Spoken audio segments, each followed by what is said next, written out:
Hello, I am Toni R. Toivonen. We are here in Frankfurter Kunstverein and an exhibition called Presence of Absence. My to this day biggest institutional international exhibit, and we have the best pieces from the past 10 years and some of the new pieces just made for this exhibition. I used to be a painter, but at some point I felt like painting is always an illustration, and I wanted to get closer to the first thing. For the past 10 years I've been oxidizing dead animals on brass and other metals. When the animal is sick, injured, old, they come to me and I place them on metal sheets. And within this box that I have created, the animal disappears from this world and goes inside the metal. What you see is not an image of the animal, it is the animal and the animal's last presence.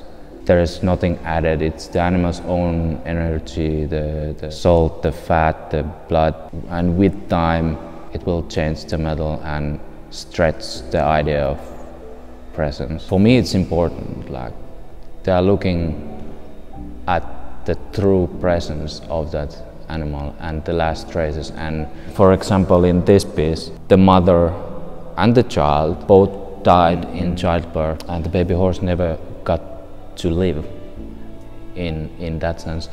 But in another way now lives within the piece, and the animal still has something to say, and I try to give the voice to that animal. I trust the process. The process brings out images which are different. Like Hermann Nietzsche said that painting is a place of action, and I feel like the action is different each time. When I first started, the action was really simple. It was just laying down the animal like into a grave or whatever. It was really sacred and easy in that sense, figurative. But these days I work also with abstract ideas and more expressive ideas, and the animal has something to say, but I'm the director of this play. With the abstract ones, I mean, the base idea is still there, it's something real, but here it becomes another thing as well. So something real becomes an abstraction and creates spaces, mindscapes.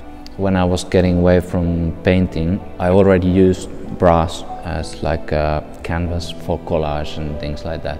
We had this kind of an open studio day when I was still a student, and people came in and they touched what they shouldn't touch.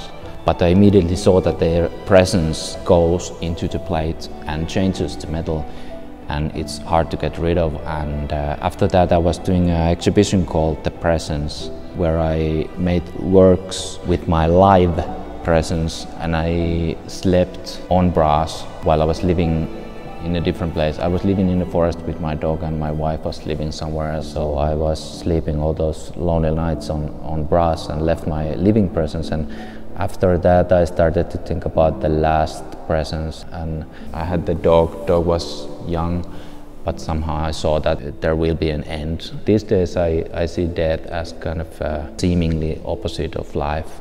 You need to look at death in order to understand that you are still alive. You need the shadows in order to understand where the light comes from.